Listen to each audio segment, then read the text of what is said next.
gogoan nuen zu ezagutzeko. Bera, nik memoria galtzen ari naiz pizka bat, baina memoria pizka bat eginda, ezagutu zintudan, orain dela urteak, Platironean. Bai, eta nien izan gogoratzen, ni bai beti, Marisa, etxekoa bezala, beti etxekoa bezala. Eta orain dela urte batzuk ezagutu ginen, bai. Humorari buruzko aste hartan. Nire hasieretako bat izan zen, bai. Oso polita izan zen. Oraindikan nago, pozago, oraindikan, bai, holaxe. Bai, ongi etorri txapera, niretzat ore bada, zuri elkarrizketa egitea, aspaldik nemine zure atzetik, eta azkenean iritsi da eguna. Zer biltzen zarete, emakumeen zarren atzetik? Ez, pertsona interesgarriena atzetik eta esateko eta asko daukatenak. Eta zu, horietako bat zara. Eskertzen izkizuen lorak egia esan. Horrela delako, ez da? Beti horrela, azken aldiuntan sare sozialen bidez, gehiago kontaktu gehiago izan dugu, baina gaur aurrez aurrekoa, buruz burukoa, Ederto. Beno, beti zurekin, bai zu ezagututa, bai zure buruzko elkarrizketak eta pixka biografia, Wikipedian irakurri den, noski, lehenengo eta behin Wikipediakoa. Horretarako dago Wikipedia, ez? Hori da. Gaztetatik datorkizu, ez dakit, izaera iraultzailea edo horrelako, gauzak aldatzeko nahi hori. Ez dakit, gogoan duzu lehenbiziko aldian, borroketan edo ze... Borroketan baino, bera, ipatuko dut borroka aurretik, ez? Injustizia bat edo... Egoera gogor bat bizi izan nuen umetan. 8 urte nituela, etxetik bota gintuzten, etxegabetu gintuzten. Eta orduan hori geratu zait barruan beti, ezta? Eta orduan horri askotan eman diot bueltak, baina orain eta bizi izan genuenean, ez? Orduan hori izan zen niretzat momentu gogorra, markatu nauen uste dut, ez dakit bizitza osorako, Gaur egun etxegabetzeak ikusten ditudanean, pentsatzen dut, hori bizi izan dakoa naiz. Ezin du hori zure zeretik ez, zure memoriatik kendu ez. Hori da, ez da borroka, baina bai halako... Inflexio puntu garrantzitsu bat, ez da? Oso garrantzitsua. Eta gero borroka, kalean borroka esateko, baina esaten denez, Burgosko prozesuan hasi nintzen nola kaleko borroketan, eta kontzientzia hartzen ere zer gertatzen zen, eta hori izan zen behar badago lehenengo esango genuke. Bai. Ordurako geneuzkan beste maiatzea Frantzian gertatzen zena, eta pizkat ipintzen genuen, belarria ez da, Radio Paris entzun da, eta orduan jartzen genuen belarria, baina kaleara esateko irten, eta hori izan zen, eta orduan bentsatu genuen, ezin naiz etxean geratu, eta gonbidatu ninduten lana klandestinoa zen orduan. Gonbidatu ninduten, urleialekutan batuko gara batzuk behintzat eta etortzen zaren, eta hortxe hasi zen. Eta begirazen bat urte pasatu diren. Eta jarraitzen duzu, gauzak eta mundua aldatu nahian, ez da? Aldatu nahian, eske mundua aldatu da, gauza batzuko bera egin dute. Gu gazteak izan ginenetik, edo ni gaztea izan nintzenetik, baina aldatu beharra dago eta jarritu beharra dago. Nik uste dut hori, ez dakit ez, agian betiko izango da, nire marka bada, ez? Hori da, izateko erarekin bat. Izateko erarekin bat, bai. Esan duzu, gauzak asko aldatu direla, ez da? Orduziotik, zer gauza on dauzkagu orain lehen ez genituenak eta alderantziz? Esate baterako klandestinitatean egin genituen lehenengo pauso asko, guztia, dena, Frankoren garaikoa gara, ez da. Eskola erdelduna joan behar izan genuen, dena erderaz gaztelanez egin genituen ikasketa guztia, eta gero, ez dakit, gauza asko, demagune, ez dakit, antizorgailurik ez geneukan, Elizaren pisua geneukan, gauza guzti horietatik, esango genuke, askatu garela, libratu garela, ez da. Orain, ditugu oraindik frente asko, eta pauso bat ematen duzunean, esaten duzu, orain beste bat eman behar da, eta batzutan aurrera egiten duzu, eta beste batzutan, un pasito palante, un pasito patras esaten dena, hori impresio hori izaten dugu batzutan, ez? Baina, nik uste dut gaur egun asko libreagoa garela, orduan baino, nahiz eta pandemiak pixka bat kikildu gaitu, pizka bat edo, ez dakit, asko. Pizkat asko. Asko, pizkat esatearren, ez? Asko, perlesia baten sartu gaitu pandemiak, baina, badugu, nik uste jubilatuak oraindik badugula indarra, mugitzeko, Beno, oraingo jubilatuak ere, ez dakit, belaunaldiak ere aurrera joan ala, oraingo jubilatuak ere, bueno, lehengoetikan desberdinak zarete. Bai. Bakoitzak bere garaia dauka, ez da? Nik uste dut Gaztetako eskolan jarraitzen dugula oraindik, ez berdinak. Lehen egoten ginen trintxera batena eta orain bestean, ez? Baina, bueno, batzuk lehengoa gara, Bai, hori da, ez dezu galdu ezearako. Aldarrikatzeko gogo hori. Aldarrikatzeko gogo eta premia. Eta premia, hori da. Izan ere, beste zure bizitza paraleloan edo barruan daramazun beste gai bat ez da euskara da. Bai. Euskara eta irakaskuntza baita ere. Gaztetan hasi zinen, klandestinitatean ere, euskara klaseak ematen. Nola gogoratzen duzu, nola izan zen hori? Hori izan zen, garai oso polita. Nire bizitzako garai oso polita da hori. Hasi nintzen, hemen Durango, nire naiz Durangarra, Zornotzarra naiz, baina Durangoan hasi nintzen alfabetatze ikasten lehenengo, alfabetatzen, orduan Ricardo Arregiren movimentua eta, gero Ricardo Arregi Zoritxarrez joan zitzaigun, baina Durango batzegoen movimentu hori, eta izen eman nuen ikasten etortzeko. Kristina Mardaraz izan zen nire lehen euskara irakaslea. Alfabetatzeko esan nahi duzu, ez da? Alfabetatze kanpainak ziren orduan, bai. Alfabetatze kanpainak ziren eta hori, eman nuen izena esan duan bezala. Kristina Mardaraz eta Juan Antonio Aroma izan ziren nire lehenengo irakasleak. Eta, pentsatu hemen, badago zer ikasi, eta, ikasi nituen, haiek irakasten zigutena, deklinabidea, aditza pixka bat, eta, hitzaldiak ere egoten ziren, eta, oso gusture bile nintzen. Baina, ara non, hurrengo ikastaron esan zieten, zu ere irakasle izango zara, baina nik, oraindik ez dakizkit ondo, atxizkiak eta ez dakit ondo. Baina zu badaukazu zena, eta hasi nintzen, eta gero tartean Londresera joan nintzen, inglesa praktikatzera, eta Londresen ere emanituen eskolak. Euskara eskolak emanituen igandetan, igandetan etxe batean biltzen ginen eta ematen genituen. Baina Londresteko laburra izan zen, bueltatu nintzen, eta berriro alfabetatze kanpainetan jarraitu nuen, eta, afizioz, orduan esaten duenek afizioz eta ausardia bebai, hain gutxi jakinda jendaurrean aurkezteko, ez da orain hori askotan pentsatzen dut. Eta orain are gehiago, nire ikasletariko bat Joseba Zorrena handia izan zen. Eta orduan ere oso azkarra zen, eta ni pentsatzen nuen askotan, ni baino hobeto jakingo du agian nik irakasten dudan, nik arribelean jartzen dudan, deklinabideko atxizkiak, nik buruz batzuetan zerakin, ez? Txuletarekin, nik uste bera bazekiela, baina, bera dan modukoa delako, apala zen orduan, apala da gaur egun, eta ez zian inoz hori arpegira bota. Baina behin liburu batean ikusi nuen aipamen bat, eta bentsatu nuen, hau bada ziritxo bat.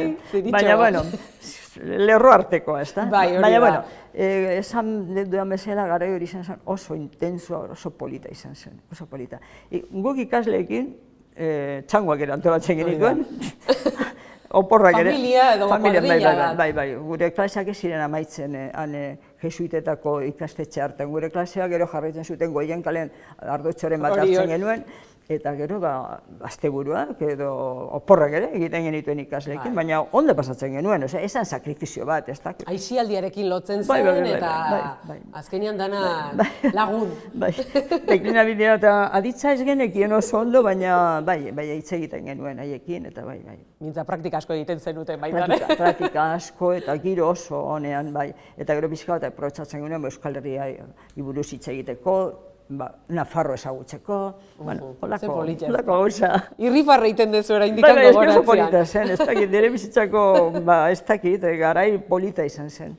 Izan ere zu irakasle esan duzu, ez zinela, ez. Beste gauza bat ikasi zenuen eta lanean ere hasi zinela. Hori lan egin ondoren izaten zen, bai. Zer ikasi zenuen eta non hasi zinela? Nik ikasi nuen, lehenengo egin nuen batxiller elemental orduan egiten zena, 10-tik 14 urtera, eta errebalida, eta gero, orduan deitzen zen preparación de oficina. Administratibo gaur egun deitzen dena, orduan preparación de oficina, komerzio deitzen zen. Hori egin nuen, eta 15 urtekin lanean hasi nintzen. 15 urtekin. Enpresa batean. Baina jarraitu nuen ikasten, ze komerzio hori amaitu gabe neukan, orduan jarraitu nuen, komerzio amaitu nuen, eta jarraitu nuen ane fabrikan. kooperatiba batean. Eta, bueno, horrez gain, gero gauetan ematen genituen alfabetatze klaseak, eman edo hartu ez. Hor ere propagandarekin edo arazotxoren bat egon zen? Bai, propagandarekin egon zen arazotxo, baina nire eukin nuen hor, fabrikan ere eukin nuen arazotxo bat, ez? Bueno, arazotxo bat, fabrika horretan esan duan bezala kooperatiba zen, baina emakumeak ez geneukan kooperatibista izateko aukerarik. Eta, bueno, niri etxean batzuetan esaten zen, baina zagatik, hobeto izango da kooperatibista izatea, eta, bueno, nik hasieran eneukan hainbesteko ardurariz, 15 urtetan euskan, ez? Baina, gero, konturatzen zara berehala, zure ondoko, zurekin batera sartu dira mutilek, mutilkoak orain digin, ziren, iradinekoa ziren, ez? Irabazten zutela asko gehiago gu paino, neska paino, ez? Eta horrazten zara ja, esaten, komo, hauek nire moduko ez, bakotxe bat zeukan bere lan mota, ez? Baina, ni baino gutxiago ikasi dute agian, eta gehiago irabazten dute, eta ni zergatik ez dut irabazten nahiek beste, kooperatiba etxisten ezelako. Zergatik ezin zara kooperatibista izan? Eskontzen zarenean lanari utziko diozulako, lan egitean utziko diozulako. Baina nik ez daukat lan egiteari usteko asmorik, denek usten dute. Eta gainera gero, zerako ordainduko dizugu? Dotea kobratuko duzu. Orduan zegoen dotea ematen zuten, urteko hilabete bat ordaintzen zuten. Dirua zen, eh? Bai, dirua zen urte asko, bueno, 15 urtekin azten bazara,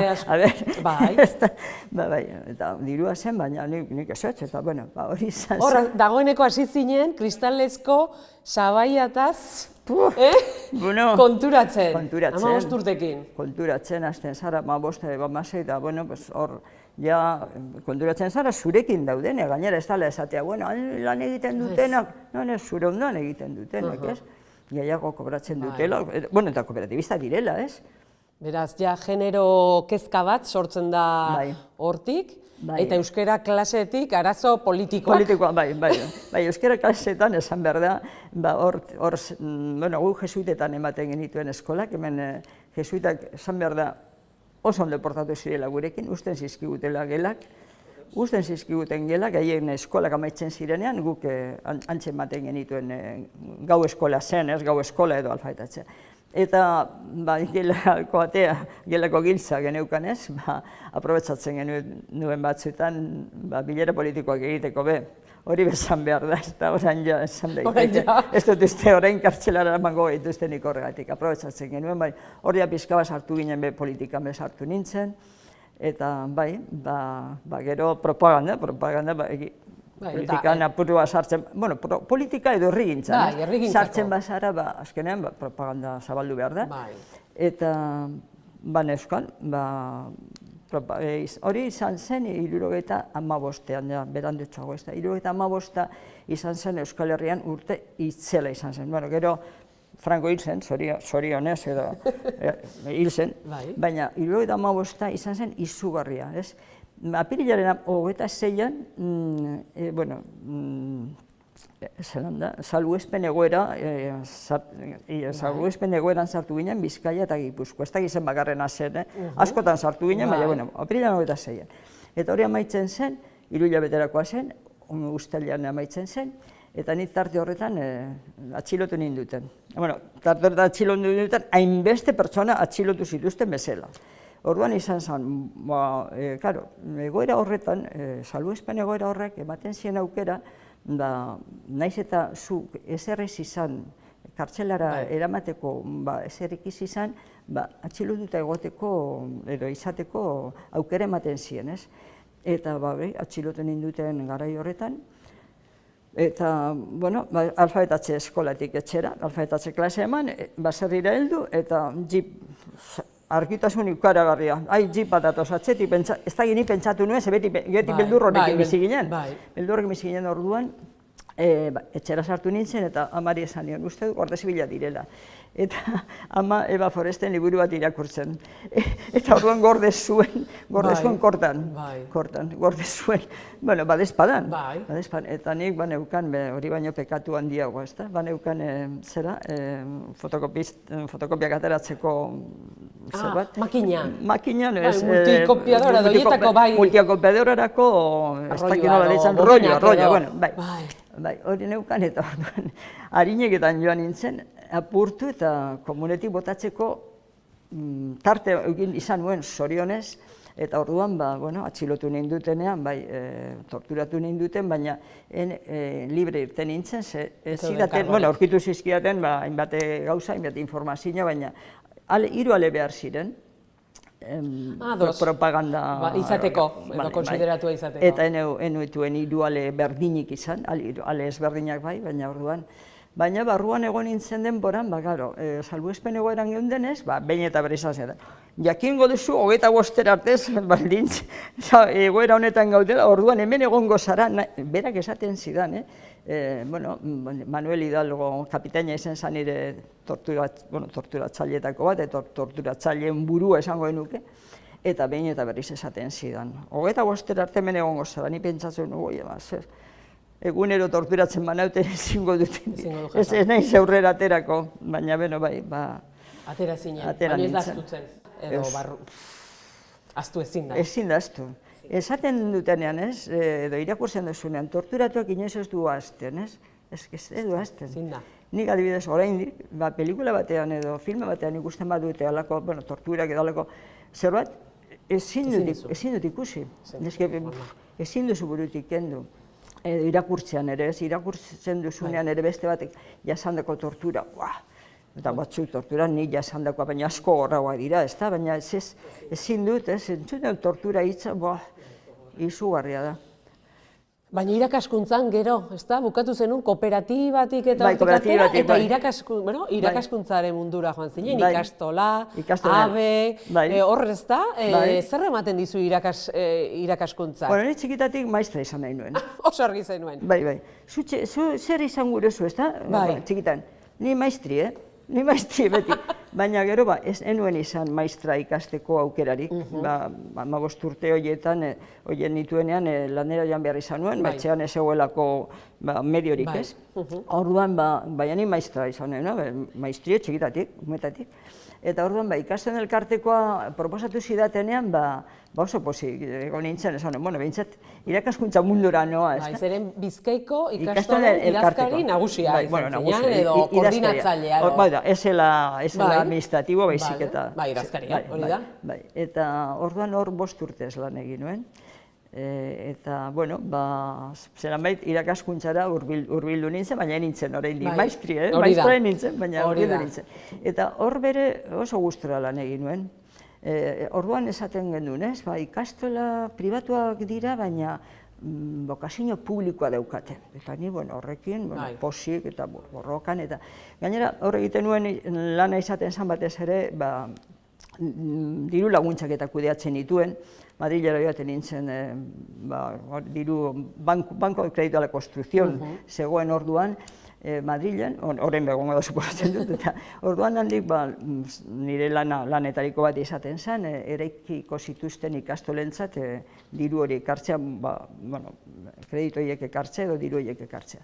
Eta, lan polita izaten zen, bestea beste hori izaten zen. Eta gainera, gogoan daukat gure junta batzordea, oso aktiboa zen, eta ez dakit, adoretsuak ziren, batez ere presidente zegoena, Txetxo Horrekoetxea, hori izan gizon sola engilea eta argia, eta ematen zuen berak, kutsatzen zuen bere dinamika, ez da? Eta oso gustora egon nintzen hor lanean, baina eranon, heldu zen momentu bat, batzordea, zugertatzen denean, aldaketa etorri zen, eta orduan sartu ziren pribatuaren aldeko zenbaitzuk, eta hasi ziren hori giroa gaiztotzen, niretzat, esan den, nik beti pentsatzen nuen ikastolak bokazio hori publikoa zeukatela eta publikorantz gindua zela, eta badirudi hori pribatu geratuko garela, Eta, bueno, jasintzen beste gauza batzu begiratzen, eta abeko azterketa egin nuen. Hori da. Eta abeko plaza lortu nuen.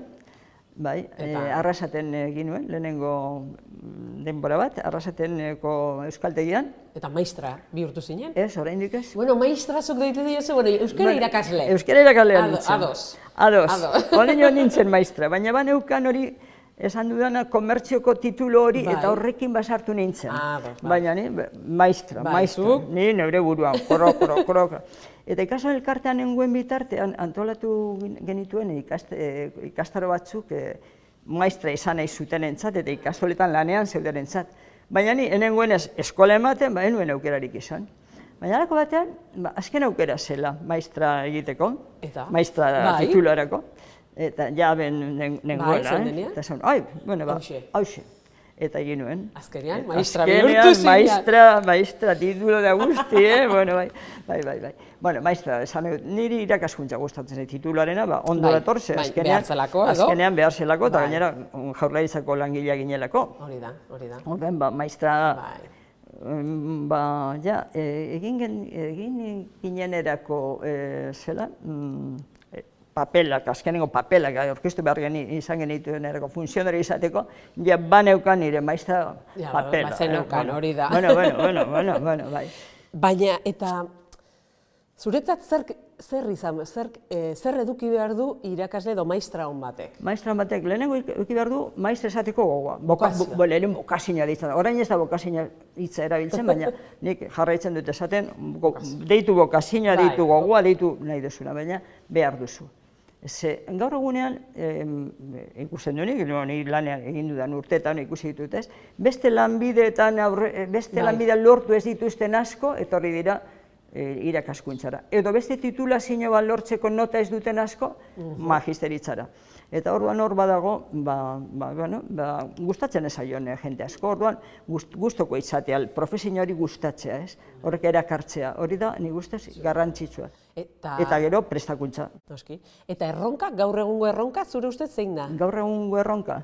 Gaur egun nik ikusten dudana, ni orain nago eskolan, baina, noiz behinka, deitzen didatenean zerbait azaltzera joaten naiz, eta orduan ikusten dudana da irakasleak daudela oso urduri, ezta? Oso urduri. Batzuetan prestakuntza eskasa dutela gaur egungo erronkei aurre egiteko, ez? Guk ikasi genuen magisteritzatik gaur egun dauden erronketara pauso handia dago, ezta? Orduan ikusten dut hori, gero ratio arazo bat ikusten dut. Ratio arazo bat, kasu batzutan, gaur egun zenbat hizkuntzatako ikaslea dituzte gure eskoletan, ez? Gero badaude eskoletan ara ona dabilen ikasle asko bai, ez? Orduan hori daukate eta gero badago beste falta botatzen dut aholkularitza behar dutela batzutan, aholkularitza. Bueno, esango dut psikopedagogen aholkularitza, bate pentsatuko du bere propaganda egiten ari da, baina ez ni benetan hori psikopedagogian ikasi ditugun gauzak magisteritzan ez ditugu ikasi orduan. Hori, denak ez dute hori ikasi behar, baina horien aholkularitza adibidez ondo etorriko litzateke. Eta gero, beste gauza bat, ez dakit, agian erratute egon naiteke, baina gurasoen parte hartze eraikitzailea lehen zegoena, orain bihurtu da gurasoen parte hartzaile kontrolatzailea. Nik hori ikusten dut, eta gero, administrazioaren aldetik, hori papeleoa, burokrazia, horrek itotzen ditu irakasle asko, ez? Eta irakasleen lana ez da papelak betetzea, ez da lan administratibo egitea. Nik uste dut izan behar dela beste bat, ez irakasleana zuzeneko hori, ez? Hori harreman hori, eta etxera joaten zalenean pentsatzea, ikasleari beharko luke hau edo beste edo, hori ez? Horrekin joatea, eta ez papela bete behar dut, bihar beste papela bete behar dut, hori dira nik ez dakit lan. Bai. Elkarrizketa bukatu baino leheno, azkar pasatzen delako denbora, galdetu nahiko nizuke, beste zure oinarrietako bat edo beste borroketako bat, ezta? Eta dagoeneko 15 urtekin konturatu zinena, eta da feminismoa edo feminismoan baita ere hainbat eta hainbat lubakietan egon zara eta zaude. Bai. Zer da zuretzat feminismoa, lana hau emakumearen papera, hau dana? Jo, nik uste dut, momentu honetan, gizarte honetan, eski feminista izan behar duzula, ez? Bueno, nik hola pentsatzen dut, nola, emakumea nola esan daiteke ez dela feminista, edo nola lotza daiteke feminista dela izatea, ez? Bueno, feminista naiz egia esan baina, ez? Hori, nik ezin dut hori jasan, nik esaten dut, nik feminista naiz. Nik feminista naiz, eta izan behar dudalako, oraindik, gauden egoeran bizi garelako, ez da? Eta orduan, nola bihurtzen da bat feminista, bizitzak erakusten dizu, bizitzak norbere bizitzak, eta gero inguruan gertatzen denak, ez? Beharrezkoa da. Momentu honetan zein da, zure alor horretan, zein da zure egiteko nagusia edo zein lubakietan zaude momentu honetan? Nik Andereak taldeko zera naiz, militantea parteidea naiz, Andereak elkartekoa, eta guk taldea sortu genuen batez ere indarkeria matxistaren kontrako borroka egiteko, ez da? Indarkeria mota asko daude, baina guk hemen herrian gertatu zen erailketa baten ondoren sortu genuen taldea, eta oraindik ikusten dugu herrian espada aldamenean edo bestean gertatzen direla, ez da, erailketak eta indarkeria kasu pila bat daudela eta mota pila bat daudela, ez da.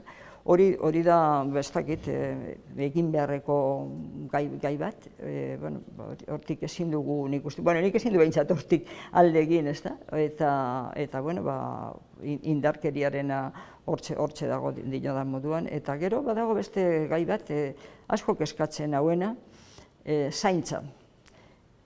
Aspaldian esaten dugu, ez, biltzen gara, eta esaten dugu, zaintza erdigunean, eta ni pentsatzen du gero, bileratik irteten naizenean, edo asambleatik irteten naizenean, pentsatzen dut.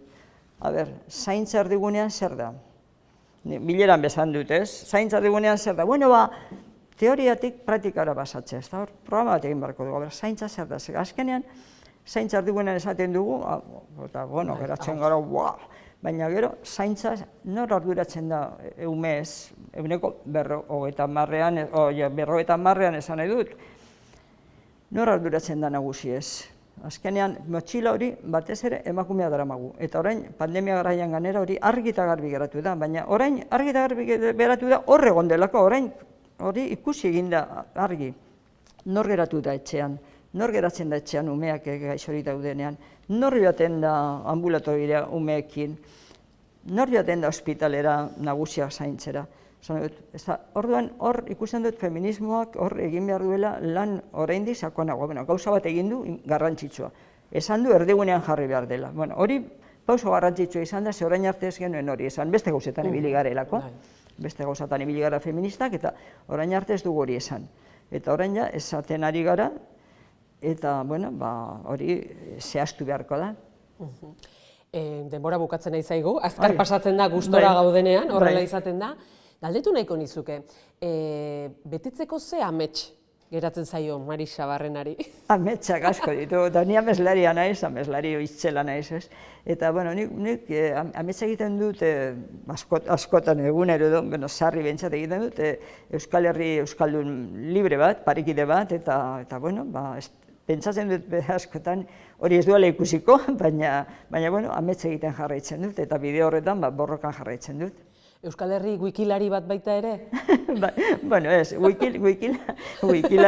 wikilari esatea niretzat sorte handia da. Wikilari dihardut eta oso gustora egiten dudan egitekoa da. Baina sorte duna naiz, Durangon taldetxo bat daukagulako martxan, astero batzen garen taldetxo bat.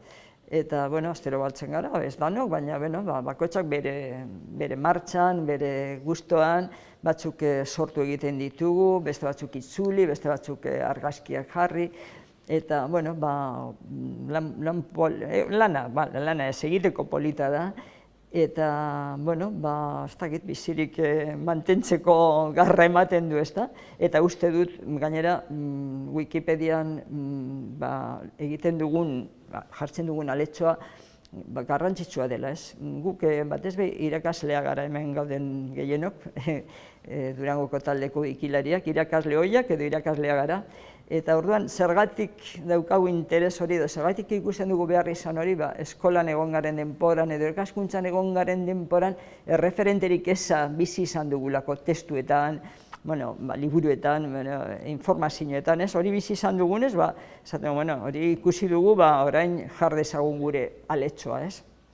Marisa, plazer bat izan da, bezala hasiera, bukaeran oraindik eta zutaz maite binduago nago, esan behar balin bada. Eskerrik asko eta laster arte. Bale, zeuberi eskerrak, aukera emateagatik.